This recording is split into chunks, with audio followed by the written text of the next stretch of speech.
Good morning all of you.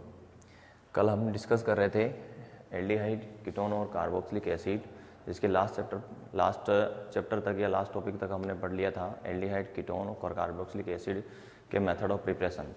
आज हम आगे चलते हैं। आज हम डिस्कस करेंगे भौतिक गुणधर्म, यानी कि physical property of aldehyde, ketone and carboxylic acid. तो फिजिकल प्रॉपर्टी में अपने पास पहला पॉइंट है इसकी फिजिकल स्टेट, यानी कि इसकी भौतिक अवस्था। तो अपने पास जो फॉर्मेल्डिहाइड होता है, फॉर्मेल्डिहाइड HCHO, एक गैसीय फॉर्म में होता है, गैसीय फॉर्म में होता है।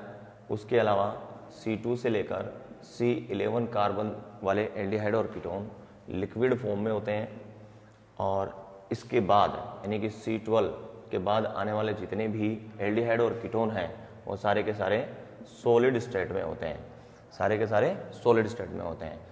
फॉर्मेल्डिहाइड गैसेज स्टेट में होगा।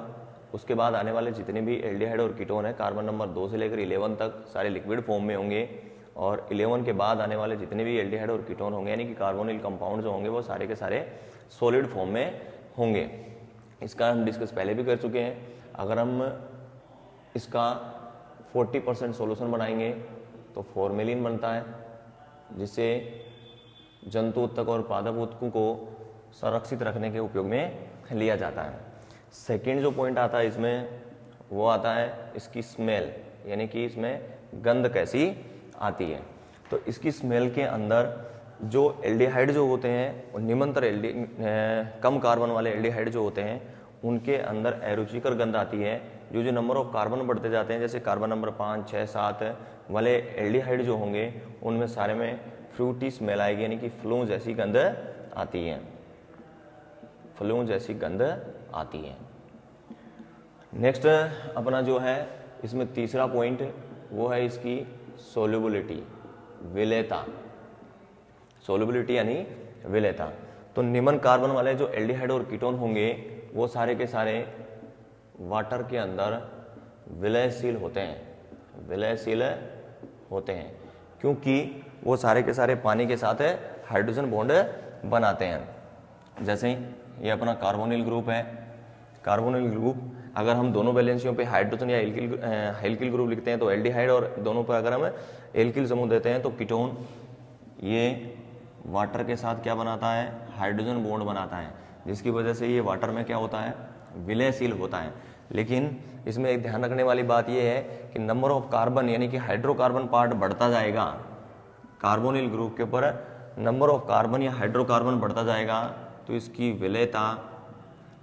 विलेयता कम होती जाएगी, यानी कि घटती जाएगी, क्योंकि हाइड्रोकार्बन पार्ट जो है वो वाटर अनसोल्युबल होता है, क्योंकि हाइड्रोकार्बन पार्ट है वो वाटर अनसोल्युबल होता है। तो एक बार फिर से देख लें, कम कार्बन वाले एल्डिहाइड और कीटोन जो हैं वो पानी के अंदर विलयशील होते हैं, क्योंकि कार्बोनिल ग्रुप जो है वो पोलर इन नेचर का होता है, ध्रुवीय प्रकृति का होता है, ध्रुवीय प्रकृति का होता है, क्योंकि कार्बन और ऑक्सीजन के बीच में पाई बॉन्ड आया है और यहाँ पर ऑक्सीजन की विद्युत ऋणता कार्बन से ज़्यादा है, इसलिए पाई इलेक्ट्रॉन ऑक्सीजन की तरफ ट्रांसफर होगा, जिसके ऊपर इस पर पार्शियली नेगेटिव और इसके ऊपर पार्शियली पॉजिटिव चार्ज आता है। तो ये ध्रुवीय प्रकृति का होता है, और वाटर भी ध्रुवीय प्रकृति का, क्योंकि ऑक्सीजन की इलेक्ट्रॉन नेगेटिविटी ज़्यादा होने के कारण पार्शियली नेगेटिव चार्ज और इसके ऊपर पार्शियली पॉजिटिव चार्ज, और इन दोनों के बीच में बन जाता है हाइड्रोजन बॉन्ड। इस हाइड्रोजन बॉन्ड की वजह से कम कार्बन वाले एल्डिहाइड और कीटोन जो होंगे वो जल के अंदर विलयशील होंगे। जो एल्डिहाइड और कीटोन के अंदर यानी कि कार्बोनिल ग्रुप के ऊपर नंबर ऑफ कार्बन या हाइड्रोकार्बन भाग बढ़ता जाएगा, इसकी विलयता कम होती जाएगी, क्योंकि हाइड्रोकार्बन पार्ट जो होता है वो वाटर के अंदर अनसोल्युबल होता है। उसके बाद नेक्स्ट जो अपना पॉइंट आता है वो आता है BP, बॉइलिंग पॉइंट का।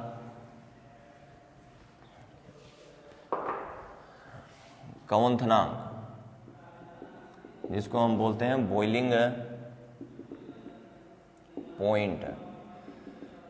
तो बॉइलिंग पॉइंट के अंदर अपने पास एल्डिहाइड और कीटोन जो होते हैं वो पोलर इन नेचर यानी ध्रुवीय प्रकृति के होते हैं, और साथ साथ इनमें क्या पाए जाते हैं, वान डेर वाल फोर्स पाए जाते हैं। इसलिए इसमें हम 2-3 नोट पॉइंट कर लेते हैं। पॉइंट फर्स्ट है वो तो अपने को ये ध्यान रखना है कि अपने पास जो एल्डिहाइड और कीटोन होते हैं उनका बॉइलिंग पॉइंट जो है वो carboxylic acid and alcohol and amine इन तीनों से कम होता है, एल्डिहाइड एंड कीटोन। तो पहला पॉइंट जो अपना क्या है कि एल्डिहाइड और कीटोन का बॉइलिंग पॉइंट जो है वो कार्बोक्सिलिक एसिड, एल्कोहल और एमीन से हमेशा क्या मिलेगा, कम मिलेगा। लेकिन ये जो चीज़ है वो लागू कहाँ पर होगी, सेम मोलिकुलर वेट यानी कि समान अणुभार वाले यौगिकों के लिए, यानी कि समान अणुभार वाले अगर यौगिक हो अपने पास carboxylic acid, alcohol, amine, aldehyde और कीटोन, तो हमेशा कार्बोक्सिलिक एसिड, एल्कोहल और एमीन का बॉइलिंग पॉइंट ज़्यादा होता है एल्डिहाइड और कीटोन से। नेक्स्ट पॉइंट जो अपने को नोट करने वाला है वो ये है कि हमेशा एल्डिहाइड एंड कीटोन का बॉइलिंग पॉइंट ज़्यादा होगा एल्केन एंड इथर से, यानी कि एल्केन और इथर से हमेशा बॉइलिंग पॉइंट ज़्यादा होगा एल्डिहाइड और कीटोन का। ये भी किसके लिए लागू होगा, समान अणुभार वाले यौगिकों के लिए, क्योंकि इनके अंदर प्रबल वान डेर वाल फोर्स होते हैं जबकि इनके अंदर दुर्बल वान डेर वाल फोर्स होते हैं। साथ साथ ये ध्रुवीय प्रकृति के होते हैं, यानी कि पोलर इन नेचर होते हैं ध्रुवीय प्रकृति के, जबकि ये अध्रुवीय प्रकृति के होते हैं, अध्रुवीय प्रकृति के होते हैं। इसलिए एल्डिहाइड और कीटोन का बॉइलिंग पॉइंट है वो हमेशा ज़्यादा होता है किससे, एल्केन और इथर से। थर्ड जो पॉइंट है नोट करने वाला बॉइलिंग पॉइंट के अंदर वो ये है कि कीटोन का बॉइलिंग पॉइंट हमेशा ज़्यादा होता है एल्डिहाइड से, क्योंकि अपने पास जो कीटोन फंक्शनल ग्रुप है उसमें कार्बोनिल समूह के ऊपर दोनों साइड में एल्किल ग्रुप उपस्थित होते हैं, जबकि एल्डिहाइड में कार्बन की एक वैलेंसी के ऊपर एल्किल ग्रुप होता है जबकि दूसरी वैलेंसी पे हाइड्रोजन। इसलिए कीटोन जो है वो ज़्यादा ध्रुवीय प्रकृति का होता है एल्डिहाइड से, इसलिए समान अणुभार वाले एल्डिहाइड से ज़्यादा बॉइलिंग पॉइंट होता है कीटोन का। तो जब भी अपने पास समान अणुभार के लिए पूछा जाए या एग्जाम के अंदर एक क्वेश्चन पुटअप हो तो सीधी सीधी एक लाइन याद रखनी है अपने को, बॉइलिंग पॉइंट के लिए, बॉइलिंग पॉइंट समान अणुभार वाले यौगिकों के लिए सबसे ज़्यादा बॉइलिंग पॉइंट जो होगा वो कार्बोक्सिलिक एसिड का होगा। कार्बोक्सिलिक एसिड से कम बॉइलिंग पॉइंट जो आएगा वो आएगा एल्कोहल का, एल्कोहल से कम जो होगा वो होगा एमीन का, एमीन से कम जो होगा वो होगा कीटोन का, कीटोन से कम जो होगा वो होगा एल्डिहाइड का, एल्डिहाइड से कम जो होगा वो होगा इथर का, और इथर से कम जो होगा वो होगा एल्केन का। तो समान मोलिकुलर वेट के लिए कार्बोक्सिलिक एसिड का बॉइलिंग पॉइंट सबसे ज़्यादा, इससे कम एल्कोहल, एल्कोहल से कम एमीन, एमीन से कम कीटोन, कीटोन से कम एल्डिहाइड, एल्डिहाइड से कम इथर और इथर से कम एल्केन। लगभग ऑर्गेनिक केमिस्ट्री में यही बॉइलिंग पॉइंट का ऑर्डर रखना है जब तक समान मोलिकुलर वेट के लिए पूछा जाए।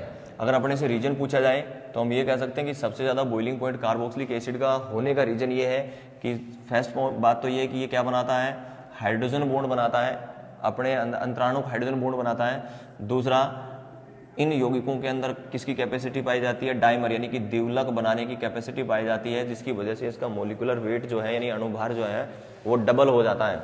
उसके बाद अपने पास है एल्कोहल, एल्कोहल के अंदर भी हाइड्रोजन बॉन्ड उपस्थित होते हैं।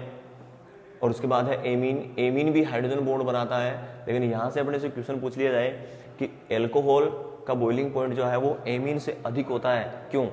तो अपने को दिमाग में रखना है एल्कोहल और ये अपने पास है एमीन, तो यहाँ पर जो नाइट्रोजन है और यहाँ पर ऑक्सीजन है, ऑक्सीजन की विद्युत ऋणता ज़्यादा होती है यानी इलेक्ट्रोनेगेटिविटी ज़्यादा होती है किससे, नाइट्रोजन से, जिसकी वजह से यहाँ पर बनने वाले जो हाइड्रोजन बॉन्ड होंगे वो ज़्यादा स्ट्रॉन्ग होंगे यानी कि ज़्यादा प्रबल होंगे बजाय किसके, एमीन के। तो कार्बोक्सिलिक एसिड का ज़्यादा बॉइलिंग पॉइंट होने का दो रीजन दे सकते हैं, स्ट्रॉन्ग हाइड्रोजन बॉन्ड और इसमें डाइमर बनाने की कैपेसिटी।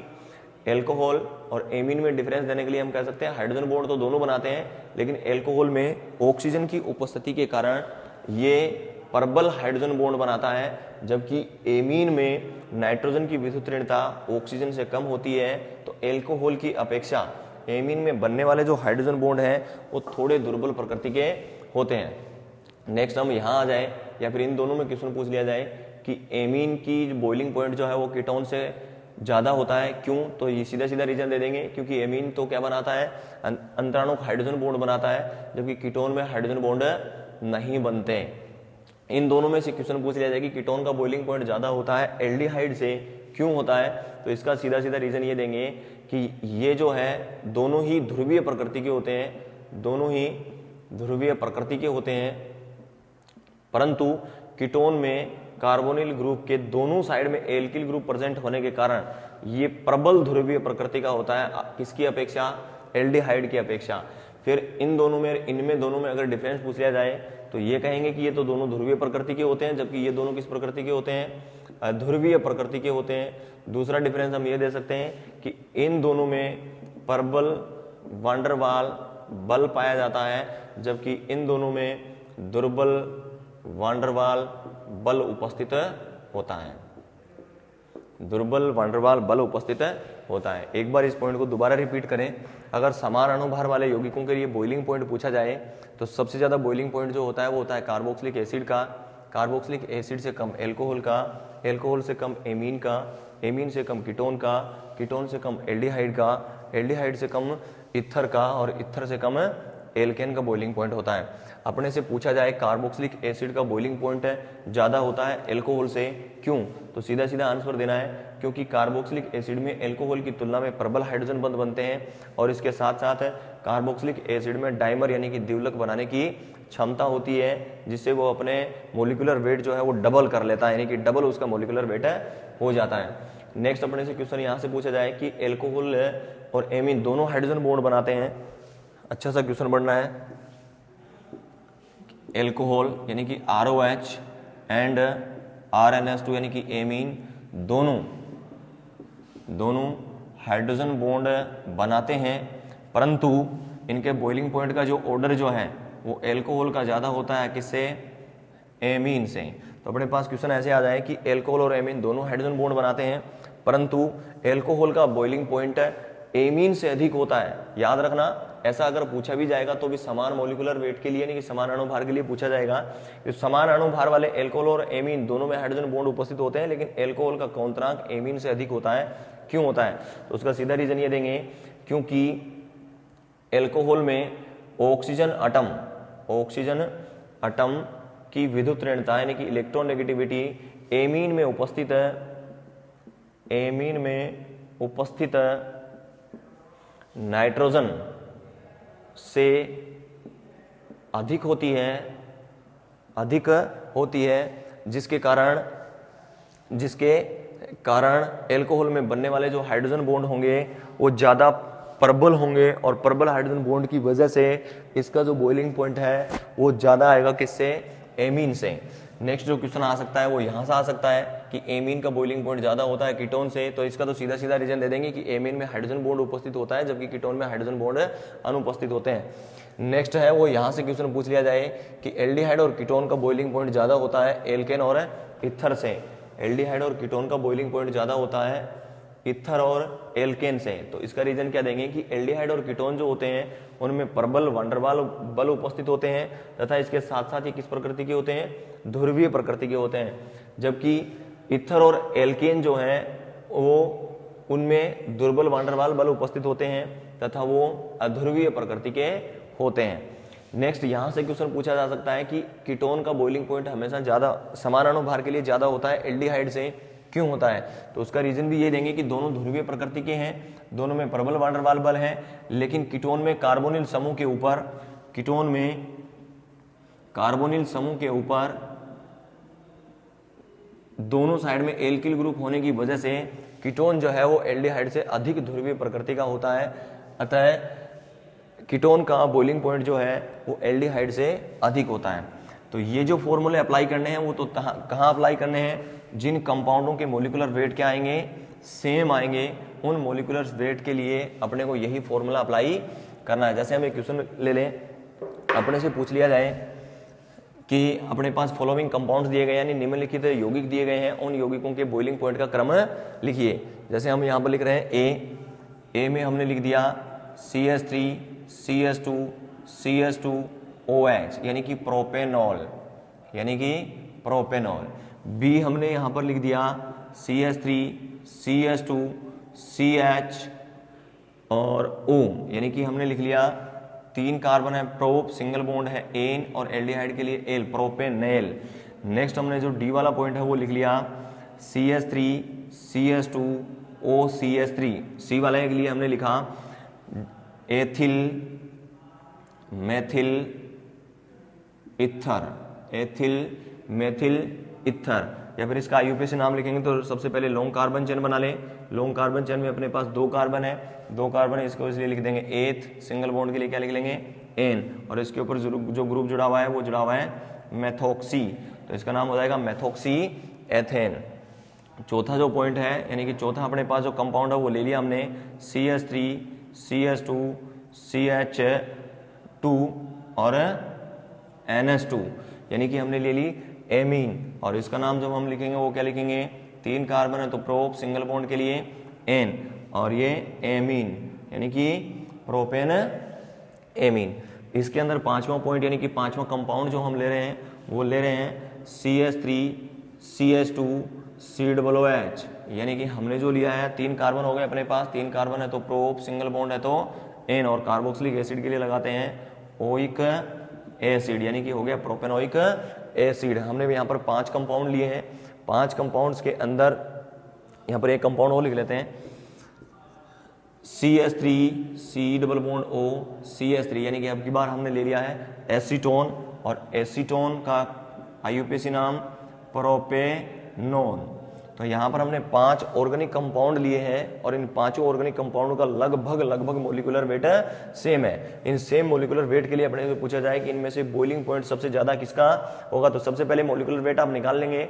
जैसे यहाँ पर अपने पास कार्बन 1 2 और 1 3 है, एक कार्बन के लिए 12 × 3, ऑक्सीजन के लिए 16, अपने पास हाइड्रोजन 3 2 5 2 7 और 1 8, 1 × 8 है, तो 36 + 16 और 18 को ऐड करने के बाद अपने पास आते हैं 6 6 12 8 20 5 6 60 यानी कि 60 अपने पास आता है। इन 60 के हिसाब से लगभग इनका जो है वो अपने को मिलेगा 58 से लेकर 60 के बीच में, तो लगभग इनका सेम मोलिकुलर वेट होगा। और सेम मोलिकुलर वेट के लिए अगर अपने पास बॉइलिंग पॉइंट पूछा जाए तो यही सीरीज याद रखनी है। तो सबसे ज्यादा बॉइलिंग पॉइंट जो आएगा वो किसको आएगा E, यानी कि ये जो अपना कंपाउंड है वो कार्बोक्सिलिक एसिड है। उसके बाद अपने को चाहिए एल्कोहल, तो E के बाद किसका मोलिकुलर बॉइलिंग पॉइंट ज्यादा होगा, एल्कोहल का होगा। एल्कोहल से कम किसका होगा, एमीन का होगा। तो एमीन के लिए अपने पास कौन सा ऑप्शन आएगा, D। और एमीन से कम जो होगा वो होगा कीटोन, और कीटोन के लिए अपने पास कौन सा है, F। उसके बाद होगा अपने पास एल्डिहाइड, और एल्डिहाइड के लिए कौन सा है, B। उसके बाद होगा इथर, और इथर के लिए अपने पास कौन सा है, C। तो यहाँ पर इन कंपाउंड्स के लिए अगर बॉइलिंग पॉइंट का जो ऑर्डर आएगा वो इस प्रकार से आएगा, यानी कि कार्बोक्सिलिक एसिड का ज्यादा होगा, उससे कम एल्कोहल, एल्कोहल से कम एमीन, एमीन से कम कीटोन, कीटोन से कम एल्डिहाइड, एल्डिहाइड से कम इथर, और इथर से कम एल्केन का होगा। ये तो रही बात सेम मोलिकुलर वेट की। अगर अपने पास कंपाउंड दिए जाएं और जिनका मोलिकुलर वेट डिफरेंट हो, यानी कि असमान अणुभार वाले यौगिक हों, तो असमान अणुभार वाले यौगिकों के लिए बॉइलिंग पॉइंट का जो ऑर्डर है, असमान अणुभार वाले यौगिकों का बॉइलिंग पॉइंट यानी कि क्वथनांक, तो उसके लिए अपने को सीधा याद रखना है BP directly proportional by molecular weight. Molecular weight यानी कि उस कंपाउंड का बॉइलिंग पॉइंट ज्यादा होगा जिस कंपाउंड का मोलिकुलर वेट ज्यादा होगा। फिर भी यहां से मैंने वो बता दिया है कि अगर अणुभार सेम होगा तो कीटोन का ज्यादा होगा किससे, एल्डिहाइड से। अगर अपने पास अलग अलग मोलिकुलर वेट के अगर कंपाउंड दिए जाएं और उनसे पूछा जाए कि किसका BP ज्यादा होगा, तो उसका BP ज्यादा होगा जिसका मोलिकुलर वेट ज्यादा आएगा। जैसे इसके लिए एग्जांपल ले लेते हैं, हमने ऑप्शन नंबर 1 में ले लिया मेथेनेल ऑप्शन नंबर 2 में ले लिया अपने पास एथेनॉल, ऑप्शन नंबर 3 में हमने ले लिया प्रोपेनॉल, ऑप्शन नंबर 4 में हमने ले लिया ब्यूटेनॉल। तो अब यहां से मेथेनॉल में 1 कार्बन है, एथेनॉल में 2, प्रोपेनॉल में 3, ब्यूटेनॉल में 4। इसका मतलब ब्यूटेनॉल का मोलिकुलर वेट ज्यादा होगा प्रोपेनॉल से, प्रोपेनॉल का मोलिकुलर वेट ज्यादा होगा एथेनॉल से, एथेनॉल का मोलिकुलर वेट ज्यादा होगा मेथेनॉल से। तो इनके लिए जो बॉइलिंग पॉइंट का जो ऑर्डर आएगा वो डी का मोलिकुलर वेट ज्यादा होने की वजह से बॉइलिंग पॉइंट भी ज्यादा होगा, तो डी से कम होगा सी का, सी से कम बी और बी से कम ए। यानी कि हम ये कह सकते हैं कि ब्यूटेनॉल का मोलिकुलर वेट ज्यादा है इसलिए इसका बॉइलिंग पॉइंट ज्यादा, इससे कम बॉइलिंग पॉइंट प्रोपेनॉल, इससे कम बॉइलिंग पॉइंट है वो एथेनॉल और एथेनॉल से कम बॉइलिंग पॉइंट जो है वो मेथेनॉल का होगा। नेक्स्ट टॉपिक पर हम, ये अपनी टोटल फिजिकल प्रॉपर्टी हो गई यानी कि भौतिक गुणधर्म हो गए। तो हमने मेथड ऑफ प्रिपरेशन पढ़ लिए, उसके बाद हमने फिजिकल प्रॉपर्टी पढ़ लिया और फिजिकल प्रॉपर्टी में जो पढ़ने हैं वो ये अपने को पढ़ना है कि उसकी विलेयता कैसी है, वो किस में घुलता है किस में नहीं घुलता। नेक्स्ट उसका बॉइलिंग पॉइंट यानी क्वथनांक कैसा है। नेक्स्ट जो पॉइंट आता है वो हमने गंध पढ़ी है, उसकी भौतिक अवस्था पढ़ी है। तो हमने ये 4 टॉपिक पढ़े हैं वो फिजिकल प्रॉपर्टी में पढ़े हैं। और लगभग ऑर्गेनिक केमिस्ट्री में जब हम आगे बात करेंगे कार्बोक्सिलिक एसिड हो, एमीन हो, एल्किल हैलाइड हो, अपने पास आगे अगर नाइट्रो कंपाउंड आए, उन सभी के लिए यही अपने पास फिजिकल प्रॉपर्टी में पढ़ने हैं। इस चैप्टर का जो अगला जो पॉइंट है या अगला जो हिस्सा है वो है chemical property of aldehyde and ketone, यानी कि एल्डिहाइड और कीटोन के रासायनिक गुणधर्म।